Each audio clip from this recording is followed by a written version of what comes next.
මම අද කතා කරන්නේ අම්මලා ගැන. 1960 70 80 ගණන් වල අම්මලා ගැන. ඒ වගේම තමයි 2000 ගණන් වලත් අම්මලා ගැන තමයි මේ කතා කරන්නේ. ඉතින් ඒ කාලේ අම්මලා මේ දරුවෝ 6 දෙනා 7 දෙනා 8 9 10 12 අන්තිම 12 ඒ වගේ හදන කට්ටිය තමයි ඒ කාලේ ළමයි හදුවේ.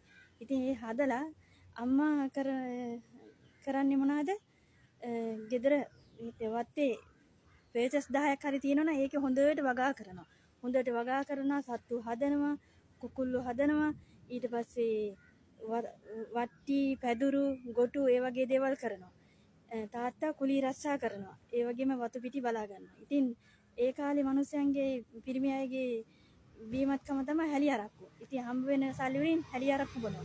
ඉතින් අම්මලා කවදාවත් දරුවෝ හදාගත්ත කියලා දරුවෝ විකුණන්නවත් දරුවම දූෂණය කරන්න පොල් මුදලාලිලාටවත් උළු මුදලාලිලාටවත් මේ තව ආමුදුරන්ටවත් දුන්නේ ඒ කාලේ.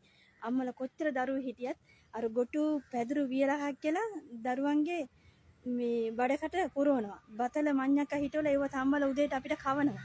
එතකොට ගියාම කොස් ගෙඩියක් කඩලා හාල් කැටියක් තියෙනවා නම් ඒ දෙකම එක සමානට හදලා හක්කලා අපිට බත් චුට්ටයි කොස් ටිකයි පොල් හදලා දෙනවා කන්න. කොහොමදත් බඩකිනි තිබෙන්නේ හොඳටම මේද ඉන්නා වගේ නෙමේ ඒ කාලේ සෑහෙන්න බඩ පිරුණා. එතකොට තාත්තා හැලි අරක්කුවට ඇබ්බැහි වෙලා ඉන්නකොට ඒවට වීදම් කරන මිසක් කවදාවත් දරුවන්ගේ ඉස්කෝලේ ගැනවත් දරුවන්ගේ ඇඳුම් ගැනවත් බැලුවේ නෑ. ඒ සේරම බැලුවේ අම්මා.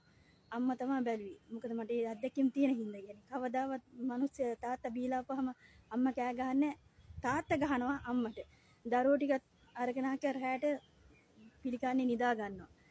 ඒ වගේ සත්‍යමත් අම්මලා තමයි ඉස්සර හිටියේ. ඉතින් ඒ ගැන හරි ආඩම්බරයි මමත් හරි වාසනාවන්තයි 80 ගණන් වල අම්ම කෙනෙකුගේ බඩේ ඉපදිච්ච හින්දා. ඉතින් දැන් කාලේ 2000 කාලේ 2000න් පස්සේ ඉන්න අම්මලා කරන්නේ දරුවෝ හම්බෙච්ච ගමන් දරුවම විකුණනවා. දුවෙක් ඉන්නවනම් ඒ දුවව පොඩ්ඩක් අවුරුදු 13ක් 14 දී හාමුදුරුවන්ට විකුණනවා. අර දැන් යනවනේ හාමුදුරන් මං කවදාවත් හාමුදුරන්ට බයින්නේ නැහැ. ඒක දෙමාපියන්ගේ අතේ වැරද්දින් තමයි කෙල්ලට ඒක උනේ. නමුත් දැන් ඉන්න අම්මලා කරන්නේ සල්ලිකාරයෙක් දැක්ක ගමන් ළමයා ළමිස්සෙක් නම් අනිවාර්යයෙන්ම විකුණනවා.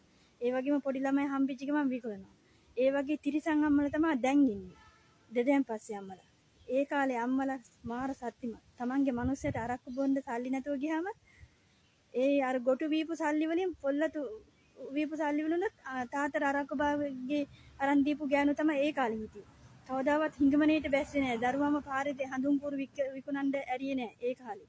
දැන් ඉන්න අම්මලා කෙලින්ම දරුවෝ චූටි කාලේ පව් සෙල්ලම් කරන වයසේම හඳුන් කුරු විකුණන්න පාරේ තියාගෙන ඉන්නවා. තිරිසන් අම්මලා